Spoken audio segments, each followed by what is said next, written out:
Ya. Bismillahirrahmanirrahim. Alhamdulillah wassalatu wassalamu ala Rasulillah wa alihi wa man walah. Wala haula wala quwata illa billah. Allahumma nawwir dhahiri bi ta'atik wa qalbi bi mahabbatik.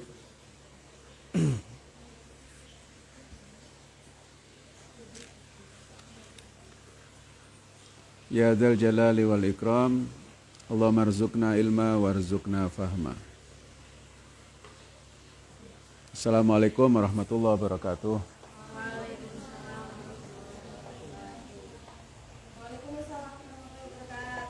Iya.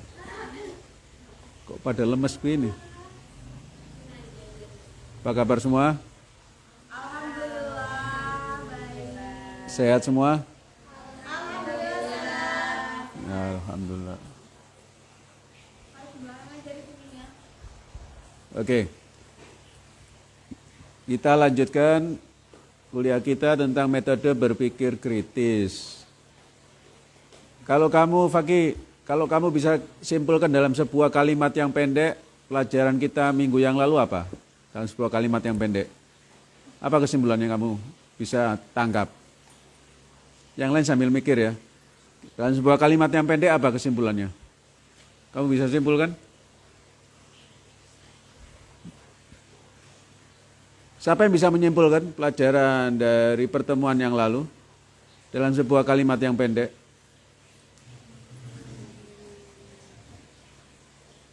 Kan banyak itu, masa nggak bisa disimpulkan? Apa yang bagian yang penting?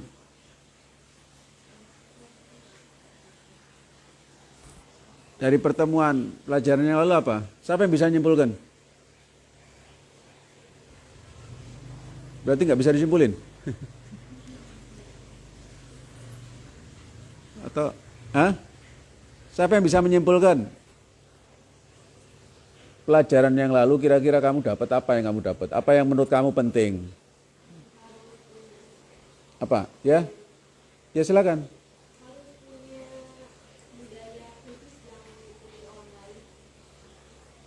Harus punya apa? Budaya kritis, jangan mengikuti orang lain, jangan meniru orang lain. Itu menurut kamu? Salah satunya itu. Apa? Siapa lagi? Apa? Menurut kamu apa? Yang penting apa dari pelajaran yang lalu?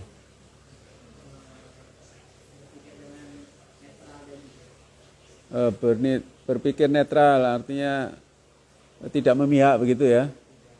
Iya. Oke. Terus apa lagi? Nggak ada? Walaupun kita sudah dewasa, kita harus menjaga sifat anak kecil kita. Ya, sifat anak kecil. Apa sifat anak kecil itu? Sifat ingin Rasa ingin tahu. Ya, ingin tahu terus ya, ingin bertanya terus ya. Oke, kita harus menjadi anak-anak abadi berarti ya. Bukan itunya yang ditiru, tapi rasa penasarannya itu yang biasanya anak-anak kan ingin tahu. Ya, bertanya. Oke, cuma itu? Oke, cuma itu ya.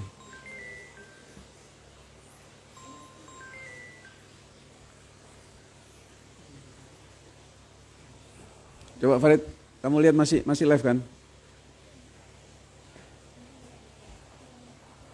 Masih, oke. Jadi telepon masuk nggak terganggu ya. Oke, kita lanjutin sekarang.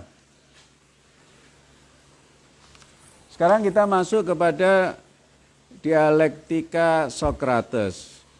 Ya. Sebelum masuk ke situ, pada pertemuan yang lalu sudah saya jelaskan di awal bagaimana model berpikir, ya, kebiasaan berpikir manusia.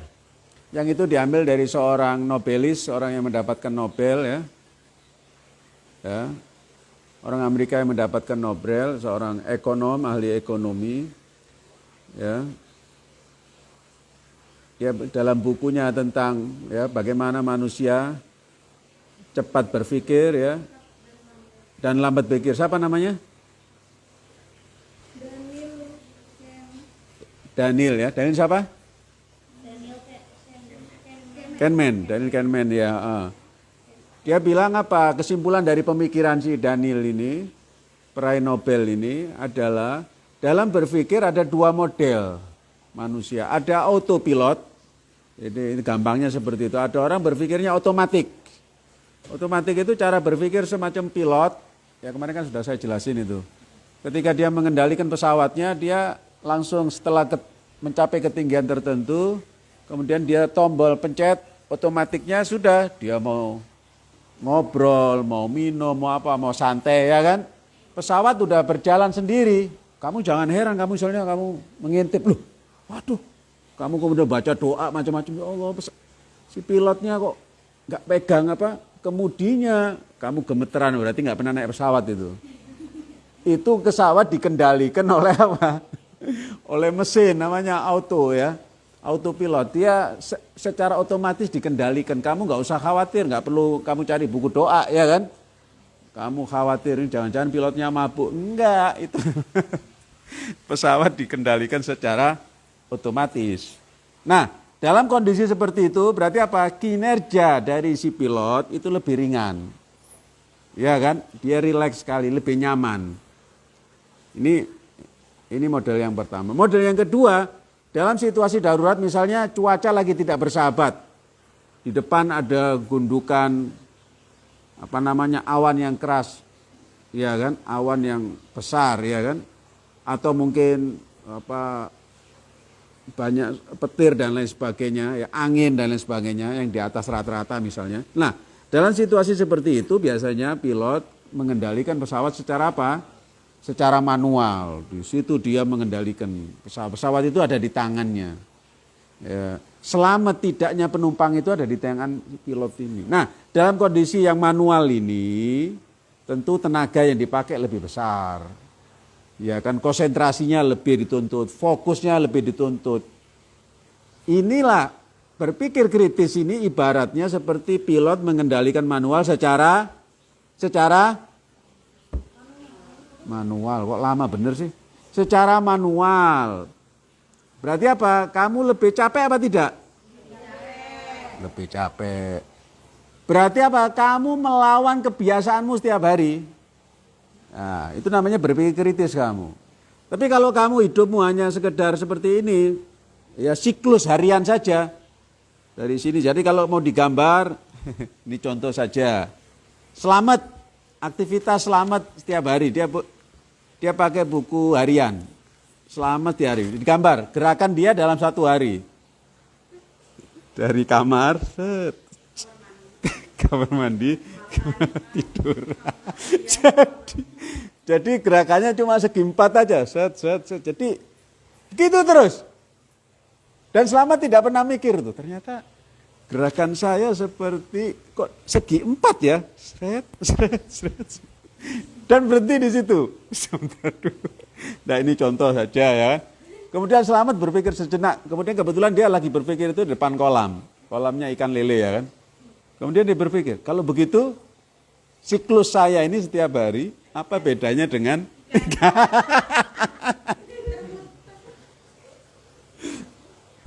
Memang kadang-kadang setelah berpikir orang itu menyakitkan. Kemudian sadar kan, sadar itu sakit. Setelah sadar, sakit.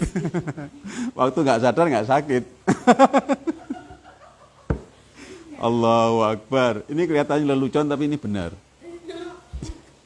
Jadi si Selamat tadi mikir, loh kalau begitu gerakan persegi 4 saya ini apa bedanya dengan ikan di dalam kolam ini? Kenapa saya tidak mengubah gerakan saya? Nah di sini timbul, ini namanya berpikir kritis.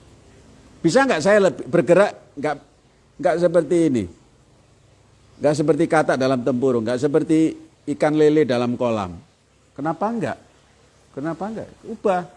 Oh, saya biasanya kalau masuk kelas jalannya lurus, saya kepingin jalannya miring, nggak apa-apa. Ini jangan ditiru, maksudnya contoh saja. Maksudnya apa? Manusia seorang berusaha melawan kebiasaan-kebiasaannya. Nah ini, berpikir kritis itu dimulai dari situ. Kalau kamu biasa baca bukunya karya si A, coba kamu baca karya si B. Ternyata, wah, Dia ternyata ada tawaran baru di si B. Ternyata saya mau coba si C. Nah, namanya perjalanan namanya wisata rohani. Karena membaca buku itu adalah piknik, tapi bukan piknik duniawi. Piknik dari satu peradaban ke peradaban yang lain. Dari satu budaya ke budaya yang lain. Nah, semakin banyak orang bacaannya, di situ ibarat seorang yang menjelajahi dunia. Berarti apa? Semakin kaya pengalamannya. Ya kan?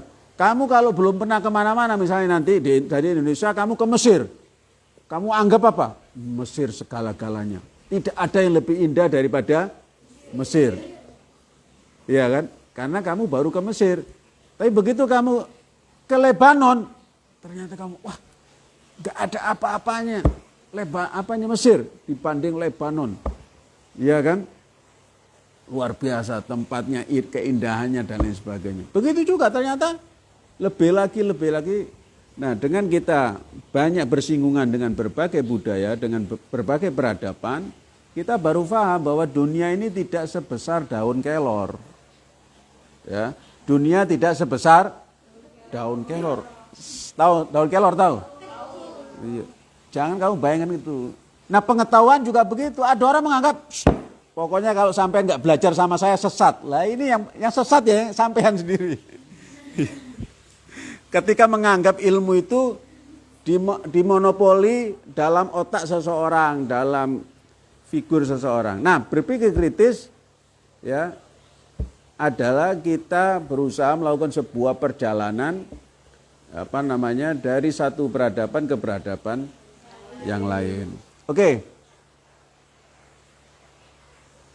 Sebelum kita masuk ke dialektika Sokrates itu dari review pelajaran pada pertemuan sebelumnya. Sekarang masuk ke dialektika Sokrates. Seperti saya bilang kemarin, Sokrates di antara orang yang paling berjasa menanamkan dialog, model dialog. Dan secara sistematis itu, dia lakukan itu. Ini namanya bukan hanya berteori dia mempraktekkan itu. Dan sukses dalam prakteknya, bahkan nyawa taruhannya sekalipun. Ya kan? Ketika Sokrates dikasih dua pilihan ya. Sokrates, kamu minum racun ini mengakui kesalahanmu, minum racun ya. Atau kamu kita bebaskan dan kamu mengakui bahwa pendapatmu salah. Apa yang kamu lakukan salah, kamu menyesatkan anak-anak muda. Setelah kamu berdialog dengan anak muda nih, lihat orang di mana-mana rame, biasanya main kartu malam-malam pada ngobrol terus. Ya kan, ini gara-gara kamu nih, orang nggak bisa tidur, mikir terus. Biasanya kan orang kalau banyak mikir kan nggak bisa tidur. Nah, kemudian Sokrates dianggap meresahkan masyarakat.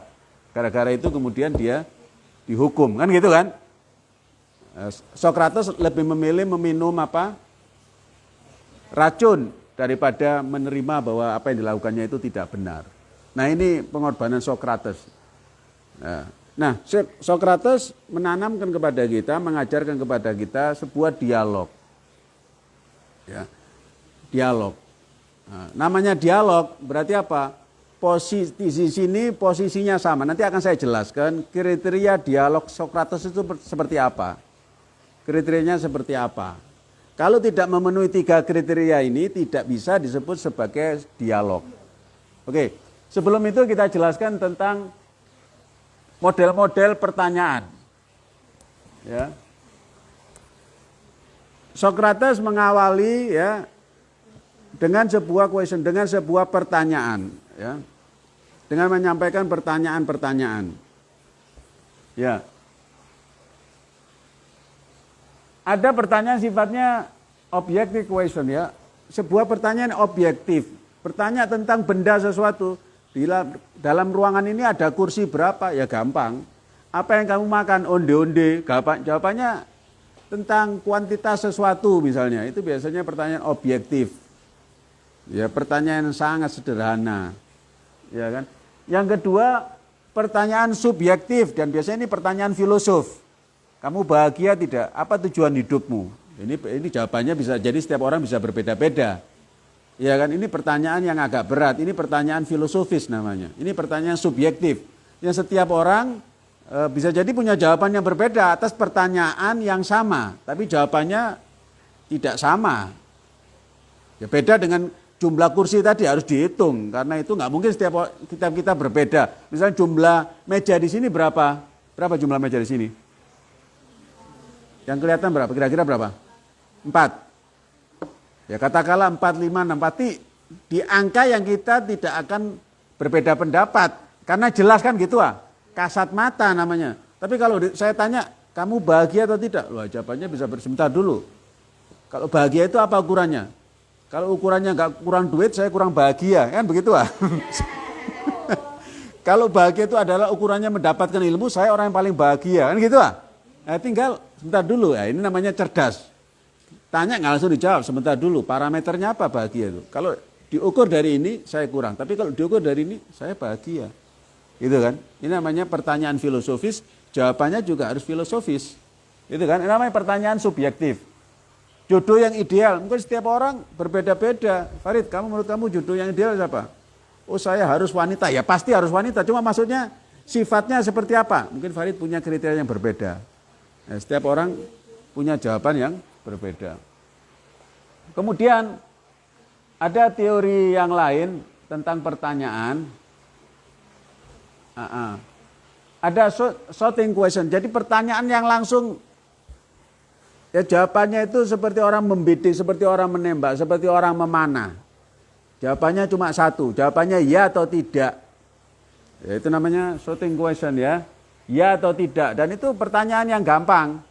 Kamu belanja di toko ini? Iya. Kamu habis pergi ke pasar? Iya. Kamu dari mana? Dari tadi. Ya kan? Nah, ini pertanyaan yang sehari-hari sering kita pertanyakan. Ya. Tetapi ada pertanyaan yang kedua, ya, fishing question. Ini namanya memancing. Nah, ini pertanyaan filosofis. Ini pertanyaan mahasiswa. Jadi bertujuan. Seperti kamu waktu mancing, pastikan dari kailnya ketahuan. Oh, ini yang dipancing ini ikan kecil. Karena apa? Oh, ini model apanya? Kailnya seperti ini. Oh, ini ada model kailnya seperti ini untuk ikan yang besar. Ikan apa? Ikan duyung misalnya. Jadi kailnya khusus itu.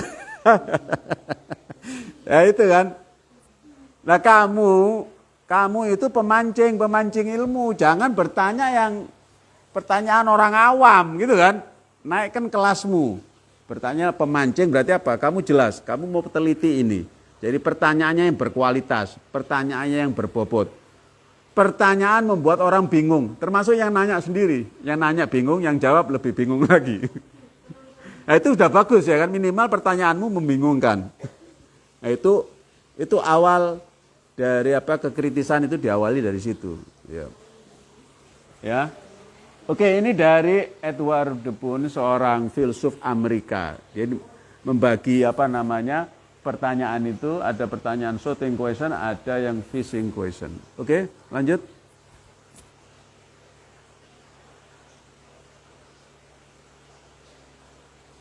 Enggak, yang sana dulu. Yang kanan, bagian kanan, terus. Saya lanjutin tentang bagian-bagian pertanyaan, ya. Ya itu. Oke, yang sebelah sini tuh. Yang kuning yang ini, paling ujung. Ya. Jadi pertanyaan objektif, saya ini akan uraikan dikit. Pertanyaan objektif ini, ya tadi contohnya bertanya amr aini yang kelihatan, yang kasat mata. Hitungan, benda, ya kan? Oke. Sementara kalau subjektif ya, sifatnya yang objektif ya, hal yang di luar eksternal, ini namanya pertanyaan objektif. Yang sifatnya subjektif, itu urusan dengan pemahaman, urusan otak, amr dhihni, urusan jiwa. Jadi itu yang membuat orang berbeda-beda sesuai dengan pengalaman orang, sesuai dengan telaah orang, ya, yang subjektif. Oke, lanjut.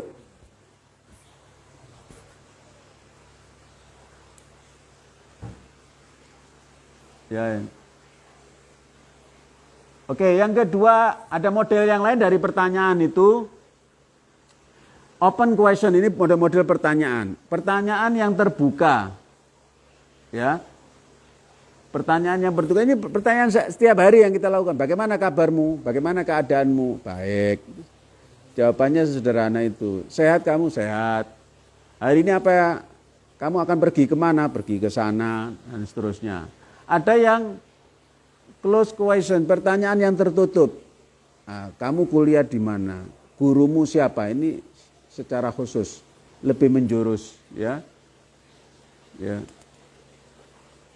Oke, lanjutannya. Ini model-model pertanyaan. Lanjutannya. Ya.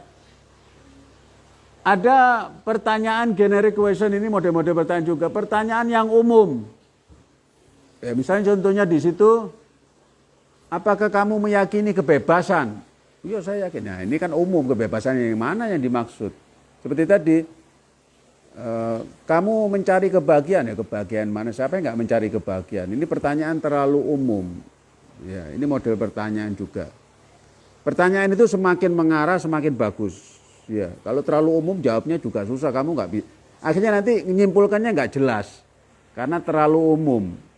Jadi kalau mau menanya orang tahu pandangan orang ini terhadap satu masalah, bikin khusus. Seperti penelitian itu, semakin fokus semakin bagus. Kalau terlalu melebar, akhirnya kemana-mana nanti. Satu masalah itu dan itu memang masalah, udah satu aja. Udah fokus ke situ. Nah nanti pertanyaanmu, kamu rumuskan pertanyaanmu fokus pada itu, nggak, jangan kemana-mana. Ya kan. Oke. Terus lanjut. Ada model pertanyaan yang lain, ya. Setelahnya. Satu lagi setelahnya. Ya, oke. Leading question, ya. Ada pertanyaan yang mengarah. Artinya apa ya? Kita tidak netral itu tadi ya. Pertanyaannya nggak netral. Pertanyaannya apa ya? Membangun opini, menggiring opini. Biasanya digunakan untuk sebagian wartawan, sebagian jurnalis, ya kan? Untuk menggiring opini publik ke arah pandangan tertentu. Pertanyaan-pertanyaan sudah tendensius. Jadi pertanyaan-pertanyaan memang menjebak orang. Nanti orang kalau pasti jawabnya harus begini, makanya sudah diarahin dulu. Jadi sudah tidak menjaga kode etik jurnalistik biasanya kalau ada wartawan yang sudah seperti itu. Istilahnya pertanyaan titipan. Kalau pertanyaan titipan biasanya jawabannya sudah bisa ditebak. Pasti orang jawabnya seperti ini. Seperti jawaban nggak ada pilihan. Kalau nggak A sih B. Ya nggak, siapa bilang harus jawabnya? Ini namanya nanti dalam falasi, dalam logika dibahas tentang falasi, orang dihadapkan kepada dua pilihan. Siapa bilang harus dua pilihan? Anda harus memilih. Suka A atau suka B? Nah, kalau orang pintar jawab loh. Kenapa harus ada dua pilihan ini? Kenapa nggak ada pilihan yang lain? Kenapa saya dibatasi pilihan saya cuma dua? Nah, biasanya orang kalau nggak paham, akhirnya kan dia bingung nih. Milih A atau milih B, gitu kan? Oke. Ini tidak ilmiah lagi ketika pertanyaan itu sudah tendensius. Oke, lanjutannya. Nah, yang benar adalah pertanyaan itu pertanyaan yang netral. Ya, tidak memihak. Ya. Oke, tadi sudah. Nah, itu model-model pertanyaan ya. Udah. Udah lagi ya. Ini sudah. Udah semua ya. Oke. Ini model-model pertanyaan ya. Sehingga nanti dari sini kalian ketika nanti membuat sebuah penelitian, usahakan pertanyaannya itu berbobot, berkualitas, betul-betul mengarah dan membingungkan penanya. Kamu sendiri bingung, kamu mencari, kenapa begini? Ya, kok bisa begini? Mana dalilnya? Dari mana dalilnya? Dipengaruhi oleh siapa pemikiran ini? Siapa yang setuju dengan pemikiran ini? Siapa yang membantah? Nah, kamu dengan pertanyaan-pertanyaan itu sendiri akan menjawab dan menguak nanti penelitianmu. Oke, kita tutup. Ya. Ini nggak ada air putih nih. Oke. Nah, sekarang saya lanjutin tentang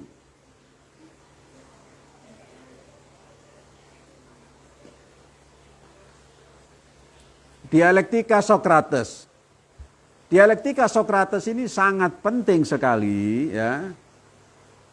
Dan menurut sebagian ahli filsafat, menurut sebagian filosof, dalam filsafat ya Itu bagian yang paling penting ini dialektika, termasuk dialektika Sokrates ini penting sekali dalam filsafat. Ya. Termasuk masalah kunci dalam filsafat itu dialektika Sokrates. Ya.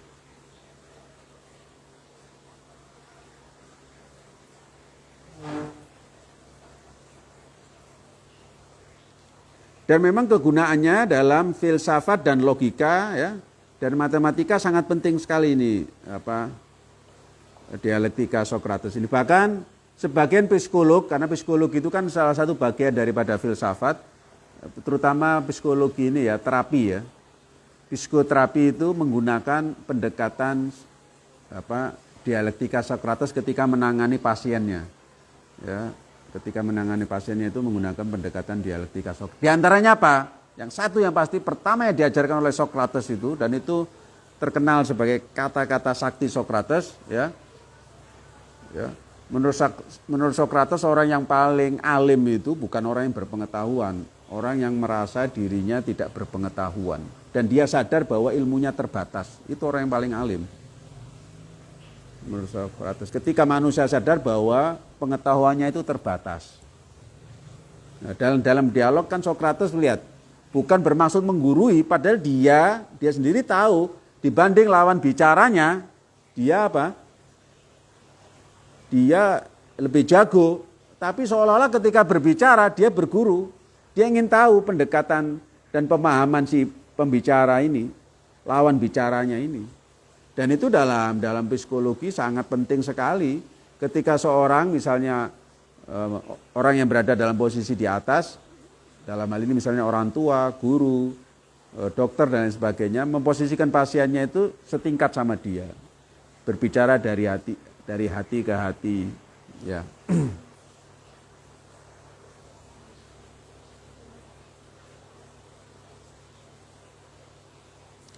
Nah, ada 3 kriteria dialektika Sokrates. Ini penting sekali. Ketika sebuah dialog itu memenuhi 3 kriteria ini, baru disebut dia menggunakan dan menerapkan dialektika Sokrates. Apa kriterianya? Apa syarat-syaratnya? Yang pertama, dalam dialog tidak boleh ya, pembicara itu dimonopoli oleh satu orang. Kalau dalam istilah nahu, kamu kalau pernah belajar nahu dalam istilah sastra Arab, ya, mutakalim wahdah itu. Pernah dengar ya? Mutakalim wahdah itu. Orang bicara sendirian seperti astagfirullahaladzim, seperti ya ana, atakallamu ya kan? Coba betul kan? Namanya mutakalim wahdah. Ya. Dalam dialog nggak boleh seperti itu. Dia orang memonopoli pembicaraan untuk dirinya sendiri. Ya. Tadi terputus nggak? Nggak. Oh masih. Ya. Ya, mutakalim wahdah. Berarti harus apa? Harus terjadi sebuah dialog dan tidak boleh diklaim. Di sini nggak ada figur. Oh itu adalah orang hebat. Nggak ada. Dialog setara. Dalam dialog setara. Nggak ada figur, nggak ada yang lebih atas, nggak ada semua. Dalam persoalan ilmu di sini adalah berdialog. Iya, karena itu ketika saya ngajar sama anak-anak SD sekalipun, saya belajar kepada mereka. Gimana menurut kamu? Apa yang kamu pahami dari ini? Saya kadang-kadang dikritisi, saya terima. Iya kan? Bisa jadi juga saya salah dikritisi, dan nggak masalah bagi saya. Kenapa? Kita malu. Apa sebagai orang tua kita malu dikritisi oleh anak kita? Hah? Nggak masalah. Kalau saya ngajari anak saya catur kemudian saya dikalahkan oleh anak saya bangga atau tidak? Kenapa saya harus marah ya kan? Saya dikalahkan oleh anak saya dalam percaturan ini, yang notabene dia adalah murid saya sendiri. Ya kan? Justru itu hebat. Nah begitu juga guru. Jangan marah kalau dikritisi oleh mahasiswanya kan gitu ah. Justru bagus. Ini namanya dialog.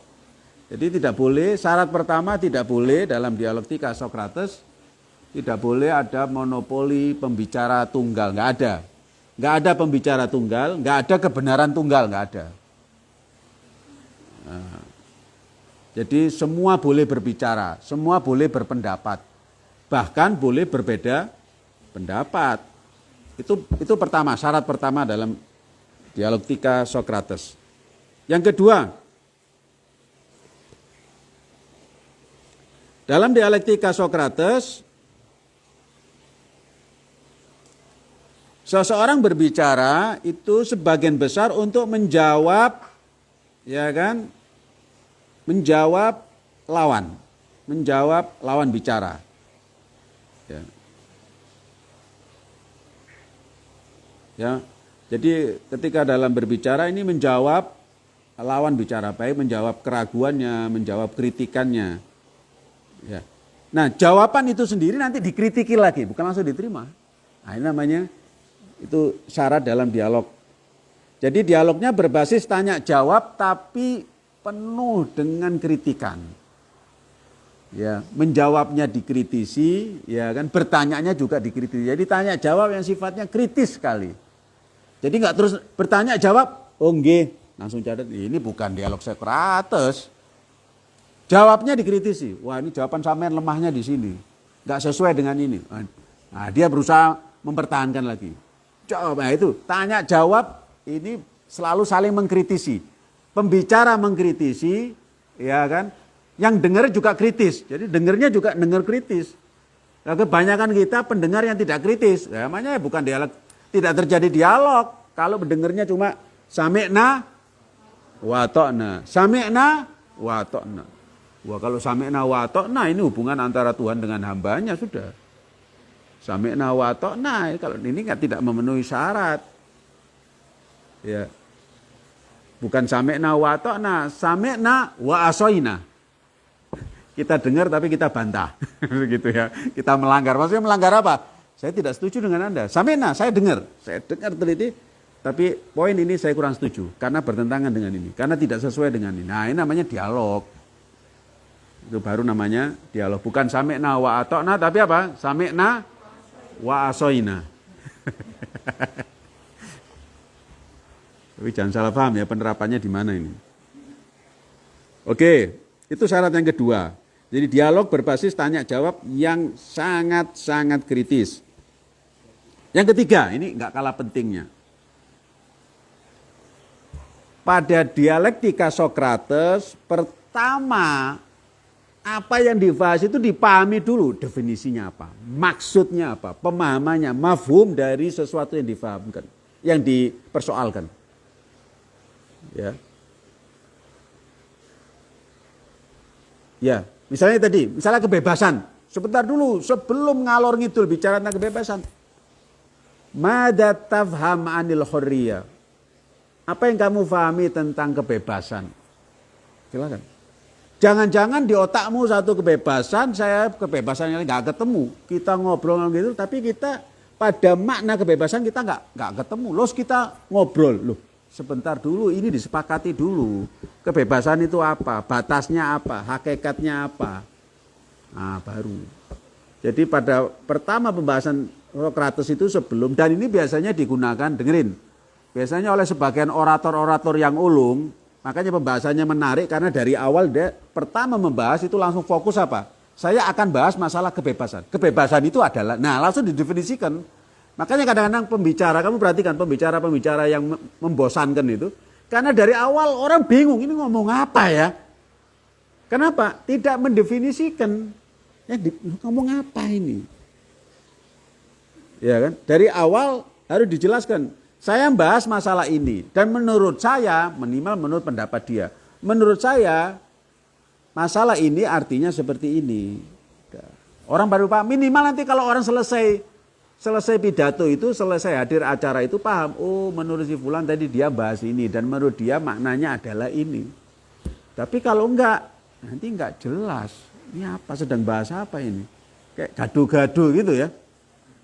Iya, kayak gaduh. Semua ada. Ini kamu bicara tentang supermarket.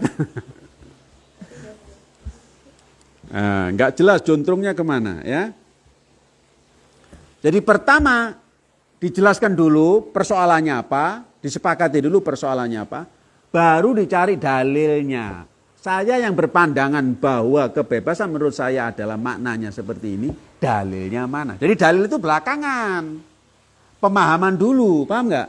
Definisi dulu, baru dalil. Ini kamu cari dalilnya belum paham kamu tentang masalah yang kamu teliti, masalah yang kamu obrolkan. Nah, berarti kamu tidak melakukan dialektika Sokrates. Paham ya urutannya ya? Jadi ketika membahas sesuatu pahami dulu. Minimal dalam pemahamanmu apa tentang masalah ini. Minimal dalam pemahaman siapa? Misalnya ulama kamu mengadakan penelitian tokoh. Oh menurut Imam Ghazali sabar itu maknanya ini. Oh sabar menurut Imam Ghazali. Sabar itu bukan berarti orang menyerah apapun yang terjadi, tidak, justru melawan. Misalnya saja ya, ini contoh saja. Melawan terhadap sesuatu yang tidak menyenangkan itu juga bentuk kesabaran. Sabar itu bukan berarti menerima, mengubah keadaan itu juga sabar. Misalnya ini contoh saja, tapi bukan berarti Imam Ghazali berpendapat seperti itu, saya kasih contoh saja. Ya kan? Nah, minimal kamu udah paham, oh ya sabar menurut pemahaman Imam Ghazali seperti itu. Baru kamu nanti cari dalilnya.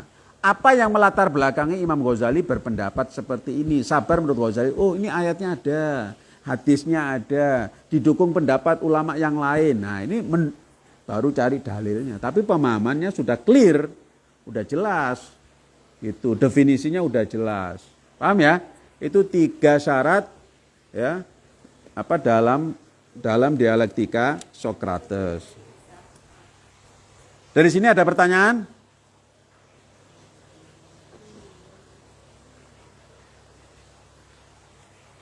Jelas ya?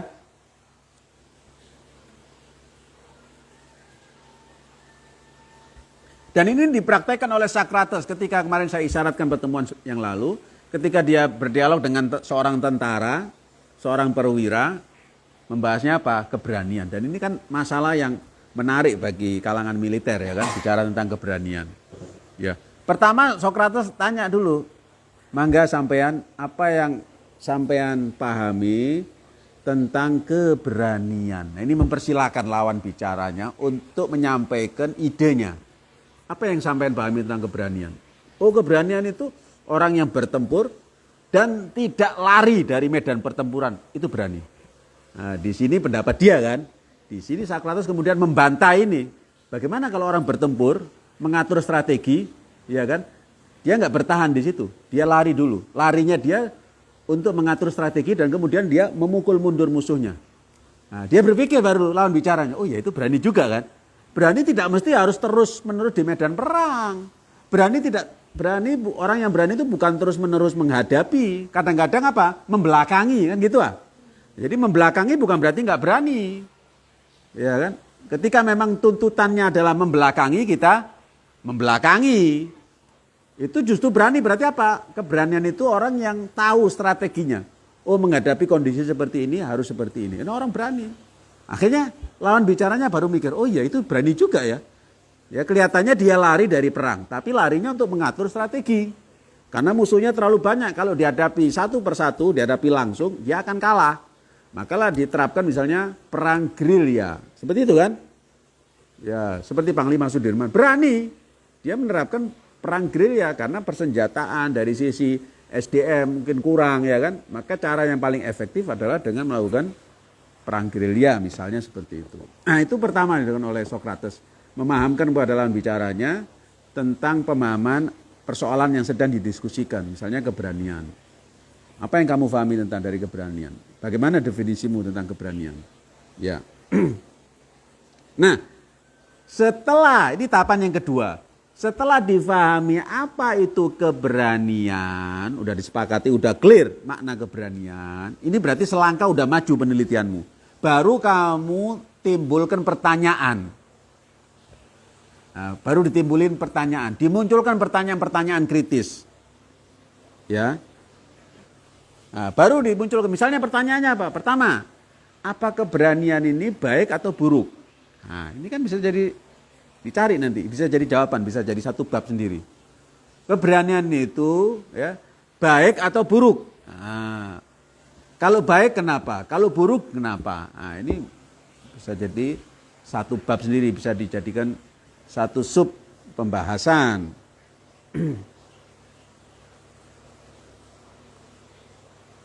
Mungkinkah, pertanyaan yang lain, mungkinkah orang yang tidak berani kok bisa memiliki keberanian dari mana? Orang kok tiba-tiba nggak berani kok tiba-tiba jadi berani. Kok bisa? Gimana itu? Nah, ini juga jadi sub pembahasan, ya. Kemudian yang lain, apa yang menguatkan keberanian, apa yang melemahkannya. Ini contoh ya, boleh bisa dikembangin yang lain. Nah, misalnya Farid, saya tanya kamu Farid, keberanian itu keturunan bawaan atau keturunan atau sesuatu yang sifatnya kasbi, bisa dipelajari. Gimana menurut kamu?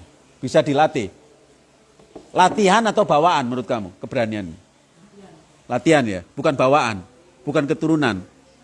Kalau dengan begitu, kalau orang tuanya nggak berani sekalipun, bisa jadi anak bisa jadi berani kalau dia melatih.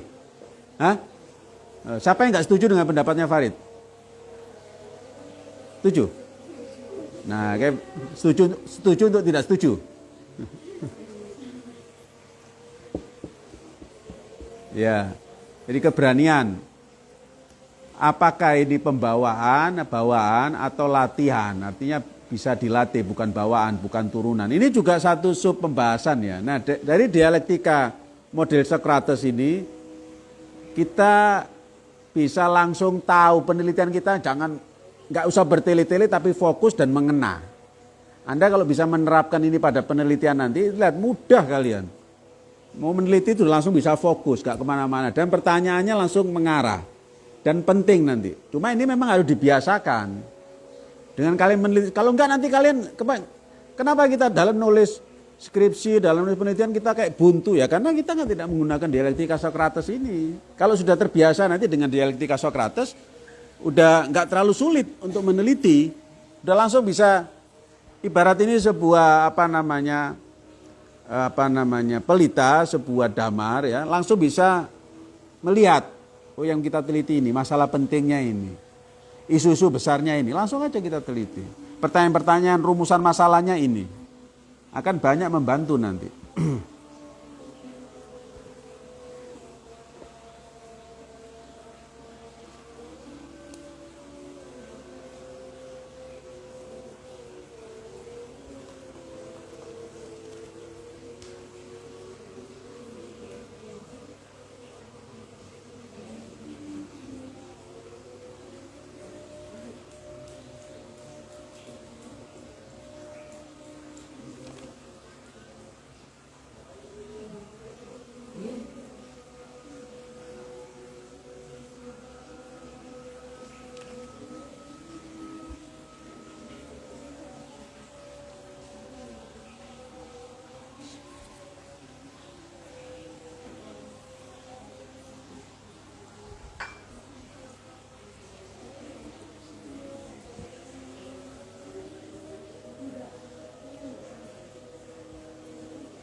Oke, nanti besok kita lanjutin dikit nggak apa-apa ya, supaya tuntas masalah ini dan nanti untuk Selasa depan kita masuk tema yang baru.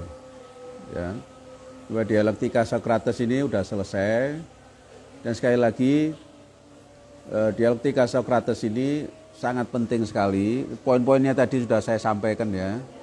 Nanti kalian jaga aja poin-poinnya dan itu nanti bisa kalian terapkan dalam penelitian kalian, dalam dialog-dialog kalian ya.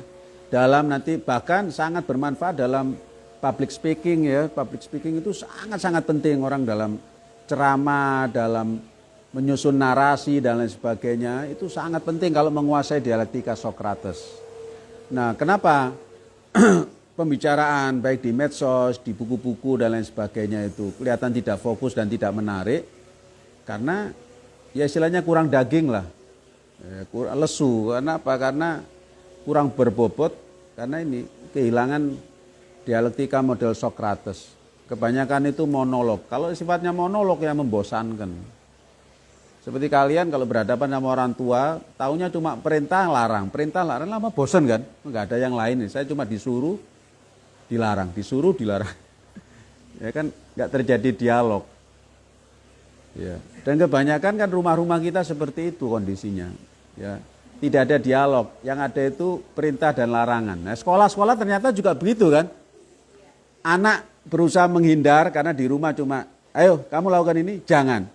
Lakukan, jangan, cuma itu kan. If'al la taf'al. Lakukan, jangan lakukan. Kemudian anak berpikir gitu, saya bosan di rumah, saya mau ke sekolah aja, barangkali saya mau lari dari ini. Jangan dan lakukan. Ternyata di sekolah juga, loh sama aja, bahkan lebih buruk kan. Karena bisa dihukumnya kan nyaksikan banyak orang ya kan, kalau sekolah kan gitu. Kalau di rumah paling berapa orang aja. Ini anak lari dari situ. Akhirnya dia berpikir kalau gitu di lingkungannya, di persahabatan. Setelah persahabatan sama teman-temannya juga begitu, disuruh-suruh juga. Iya kan, disuruh dilarang. Waduh, mana ini? Nggak ada yang nyaman. Iya kan, nah, ini menjadi persoalan. Kenapa itu terjadi? Ya karena kita tidak dibiasakan dialog seperti ini.